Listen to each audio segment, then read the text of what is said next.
Business ಮಾಡಬೇಕು, ದುಡ್ಡು ಮಾಡಬೇಕು ಅಂತ ಎಲ್ರಿಗೂ ಆಸೆ ಇರುತ್ತೆ.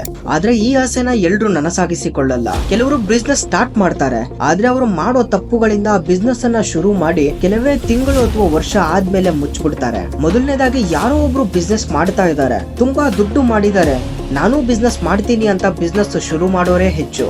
ನೀವು ಇದೇ ತರ ಯೋಚನೆ ಮಾಡಿದ್ರೆ ಇದು ತಪ್ಪು. ಬೇರೆಯವರಿಂದ ಇನ್ಸ್ಪಿರೇಷನ್ ತಗೊಂಡು ಬಿಸ್ನೆಸ್ ಅನ್ನ ಮಾಡೋದಕ್ಕೂ ಹಾಗೆ ಬೇರೆಯವರು ಏನ್ ಮಾಡ್ತಾ ಇದಾರೋ ಅದನ್ನೇ ಕಾಪಿ ಮಾಡಿ ಬಿಸ್ನೆಸ್ ಮಾಡೋದಕ್ಕೂ ತುಂಬಾ ವ್ಯತ್ಯಾಸ ಇದೆ. ಇನ್ಸ್ಪಿರೇಷನ್ ತಗೊಳ್ಳಿ, ಆದ್ರೆ ಯಾವತ್ತೂ ಕಾಪಿ ಮಾಡಬೇಡಿ. ಊಬರ್ ಅನ್ನ ಇನ್ಸ್ಪಿರೇಷನ್ ಆಗಿ ತಗೊಂಡು ಓಲಾ ಬಂತು, ಆದ್ರೆ ಇವೆರಡರ ಬಿಸ್ನೆಸ್ ಮಾಡೆಲ್ ಬೇರೆ ಇದೆ. ಇವೆರಡನ್ನ ಇನ್ಸ್ಪಿರೇಷನ್ ಆಗಿ ತಗೊಂಡು ರ್ಯಾಪಿಡೋ ಬಂತು, ಆದ್ರೆ ಇದ್ರದ್ದು ಕೂಡ ಬಿಸ್ನೆಸ್ ಮಾಡೆಲ್ ಬೇರೆ ಇದೆ.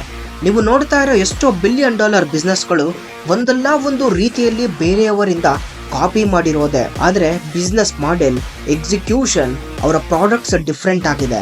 ನೀವು ಮಾಡೋ ಬಿಸ್ನೆಸ್ ಒಂದು ಪ್ರಾಬ್ಲಮ್ ಅನ್ನ ಸಾಲ್ವ್ ಮಾಡೋ ಸೊಲ್ಯೂಷನ್ ಆಗಬೇಕು, ಆಗ್ಲೇ ಅದು ಬೇಗ ಕ್ಲಿಕ್ ಆಗೋದು. ಎರಡನೆಯದು, ಬಿಸ್ನೆಸ್ ಮಾಡೋಕೆ ರೆಡಿ ಆಗಿದ್ದೀರಾ ಅಂದ್ರೆ ರಿಜೆಕ್ಷನ್ಸ್ ಫೇಸ್ ಮಾಡೋಕ್ಕೂ ರೆಡಿ ಆಗಿರ್ಬೇಕು. ಅದೆಷ್ಟೇ ಬೆಸ್ಟ್ ಪ್ರಾಡಕ್ಟ್ ಆಗಿದ್ರು ಇನಿಷಿಯಲ್ ಸ್ಟೇಜಸ್ ಅಲ್ಲಿ ರಿಜೆಕ್ಷನ್ಸ್ ಆಗಬಹುದು. ಬಟ್ ನಿಮ್ಮ ಪ್ರಾಡಕ್ಟ್ಸ್ ಮೇಲೆ, ನಿಮ್ಮ ಸ್ಟ್ರಾಟಜಿ ಮೇಲೆ, ನಿಮ್ಮ ಮೇಲೆ ನಿಮಗೆ ನಂಬಿಕೆ ಇದ್ರೆ ಶ್ಯೂರ್ ಆ ಪ್ರಾಡಕ್ಟ್, ನಿಮ್ಮ ಬಿಸ್ನೆಸ್ ಕ್ಲಿಕ್ ಆಗೇ ಆಗತ್ತೆ. ಅಲ್ಲಿಯವರೆಗೂ ಸತತವಾದ ಪ್ರಯತ್ನ, ಗೆದ್ದೇ ಗೆಲ್ತೀನಿ ಅನ್ನೋ ಆಟಿಟ್ಯೂಡ್ ನಿಮ್ಮಲ್ಲಿರಬೇಕು. ಮೂರನೆಯದು, ಬಿಸ್ನೆಸ್ ಅಲ್ಲಿ ಯಾವತ್ತೂ ಓವರ್ ನೈಟ್ ಸಕ್ಸಸ್ ಸಿಗಲ್ಲ. ಬಿಸ್ನೆಸ್ ಯಾವಾಗಲೂ ಗ್ರಾಜುಯಲ್ ಆಗಿ ಗ್ರೋ ಆಗೋದು. ನಿಮ್ದು ಯಾವುದೇ ತರಹದ ಬಿಸ್ನೆಸ್ ಆಗಲಿ, ನಿಮ್ಮದೇ ಆದಂತಹ ಬ್ರ್ಯಾಂಡ್ ನೇಮ್ ಇಂದ ಬಿಸ್ನೆಸ್ ಮಾಡಿ, ಸೊಸೈಟಿಯಲ್ಲಿ ನಿಮ್ಮದೇ ಆದಂತಹ ಒಂದು ವ್ಯಾಲ್ಯೂವನ್ನು ಕ್ರಿಯೇಟ್ ಮಾಡಿ.